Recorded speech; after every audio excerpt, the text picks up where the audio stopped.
વિદ્યાર્થી મિત્રો, ફરીથી આપણે અહીંયા એક 12 નંબરનો પ્રશ્ન છે અને એની રકમ આવી કંઈક છે. એમ ઉપર 9 ઘાત પ્લસ એમ ઉપર 6 ઘાત ઇઝ ઇક્વલ ટુ 36, જે આપણે એમની કિંમત શોધવી છે.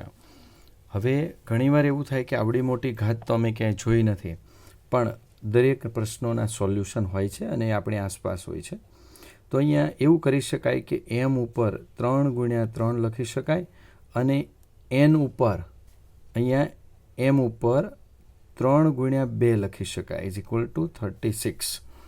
હવે જુઓ, અહીંયા આપણે કોઈ એક એમ ઘન અને એમ ઘનને આપણે અંદર લઈ લઈએ કાઉન્સમાં, તો એના બરાબર આપણે ફરીથી કંઈક ધારી શકીશું, જેથી કરીને પ્રોસેસ આગળ ચાલે.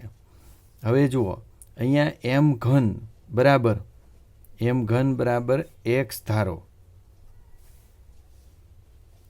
હવે આને આપણે એક્સના રૂપમાં મૂકીએ તો એક્સનો ઘન પ્લસ એક્સનો સ્ક્વેર માઇનસ 36 બરાબર 0. 36ને આપણે ડાબી બાજુ લઈ આવ્યા. હવે વિદ્યાર્થી મિત્રો, આ એક અવયવ પ્રમેય છે. અવયવ પ્રમેય એની રીતે આપણે આને ઉકેલી શકશું. હવે ધારો કે અહીંયા ઘન છે પણ એક્સ નથી. ઉતરતા ક્રમમાં જુઓ તમે તો એક્સ ઘન, એક્સ વર્ગ, એક્સ માઇનસ 36 એવું હોવું જોઈએ, પણ એ નથી. તો એની સામે આપણે 0x પણ લઈ શકીએ અને અહીંયા આપણે અવયવ પ્રમેયની રીતે એને સોલ્વ કરવો છે. ન મૂકીએ તો પણ ચાલશે. તો પહેલી રીત એ છે, સ્ટેપ નંબર 1, કે બધા સહગુણકોનો સરવાળો કરીએ અને 0 થાય તો x - 1 એક અવયવ હોય, પરંતુ અહીંયા એવું થતું નથી. તો એકી ઘાતવાળા પદો અને બેકી ઘાતવાળા પદોના સહગુણકોનો સરવાળો જો 1 થાય, સરખો થાય, તો x + 1 અવયવ હોય. એવું પણ અહીંયા મિત્રો થતું નથી. તો એના માટે આપણે એક અલગ રસ્તો વિચારી શકીએ અહીંયા. તો એના માટે આપણે એવું કરીએ કે અલગ અલગ વેલ્યુ લેતા જઈએ. સપોઝ x બરાબર 0, તો આની અંદર 0 મૂકીએ આપણે વિદ્યાર્થી મિત્રો. તો 0નો ઘન 0 પ્લસ 0નો square 0 minus 36 is not equal to 0. આનું રિઝલ્ટ છે એ 0 થવાનું નથી, આપણને જાણીએ છીએ. હવે x બરાબર 1 લઈએ તો 1નો ઘન 1 પ્લસ 1નો વર્ગ 1 માઇનસ 36. તો 36માંથી આ પણ માઇનસ 34, 0 થવાનું નથી, નોટ ઇક્વલ ટુ 0. x બરાબર 2 લઈએ, 2નો ઘન 8, 2નો વર્ગ 4 માઇનસ 36, 8 ને 4 12, 36માંથી 12 જાય તો પણ એ 0 થતું નથી, નોટ ઇક્વલ ટુ. x બરાબર 3 લઈએ તો અહીંયા 3નો ઘન 27 પ્લસ 3નો વર્ગ 9 માઇનસ 36. હવે આ 36 માઇનસ 36 એટલે 0 થઈ જાય છે, બરાબર. તેથી તો શું થશે કે x - 3 એ એક અવયવ છે, બહુપદીનો આ એક અવયવ છે. હવે વિચારો કે આના માટે એક કોષ્ટક આપણે બનાવીએ. તો એ કોષ્ટક જે છે એ આની નીચે જ આપણે બનાવી દઈશું. કોષ્ટક આપણને બનાવતા આવડે છે, તો આ રીતે કોષ્ટક બનશે. કોષ્ટકની અંદર આ રીતે આ માઇનસ છે તો એનો વિરોધી +3 આપણે મૂકીશું.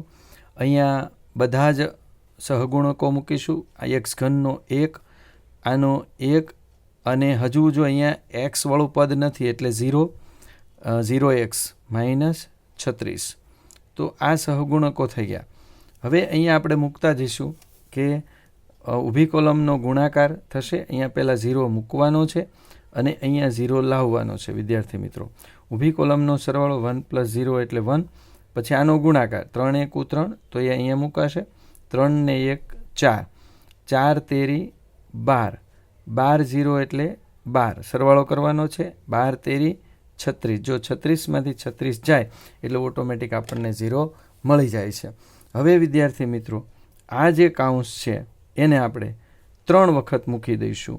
x - 3, ફરીથી x - 3, ફરીથી x - 3 ઇઝ ઇક્વલ ટુ 0. હવે અહીંયા આ x સ્ક્વેરનો સહગુણક છે, આ એક્સનો સહગુણક છે અને આ અચળ પદ છે. તો હવે અહીંયા આપણે આને આગળ મૂકી દઈશું. તો એક્સનો સ્ક્વેર, આ +4x અને +12. જો કંઈ નિશાની નથી મતલબ પ્લસની નિશાની છે. હવે x-3 આપણે કોમન કાઢી લઈશું તો x² અહીંયા +4x વધશે +12 = 0. હવે મિત્રો આપણે એક નાનકડો એવો નિયમ ખૂબ નાના ધોરણોમાં ભણ્યા છીએ કે જો mn = 0 તો m = 0 કે n = 0. સેમ વે અહીંયા આપણી પરિસ્થિતિ એવી છે તો અહીંયા x-3 = 0 કે x² + 4x + 12 = 0. બંને બરાબર આપણે 0 લઈ શકીએ. હવે અહીંયા માટે વિચારો તો x = 3 કે x² + 4x + 12 = 0. અહીંયા આ જમણી બાજુ જાય છે એટલે આ એક આન્સર આપણને મળી જાય છે x = 3ની વેલ્યુ.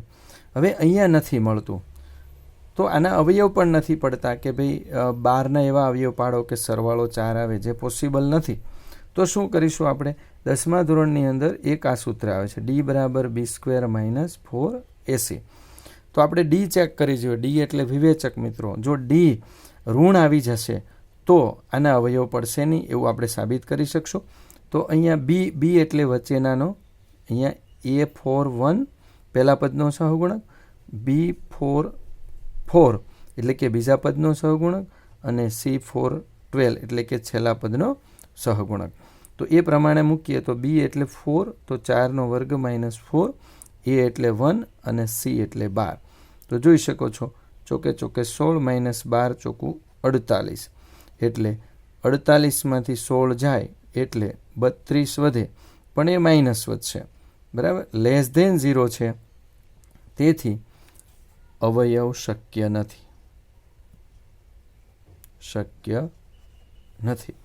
આ રીતે વિદ્યાર્થી મિત્રો આ આપણી જે વેલ્યુ છે એ એકદમ ટ્રુલી આપણને મળે છે. તો મિત્રો આ દાખલાની અંદર આપણને અવયવ પ્રમેયનું ખૂબ જ ઊંડાણપૂર્વક ઘણી વખત આપણને એવું થાય કે x+1 અને x-1 બે અવયવ માટે આપણે શીખ્યા છીએ તો આગળ કોઈ દાખલો આવે તો કેવી રીતે કરવું.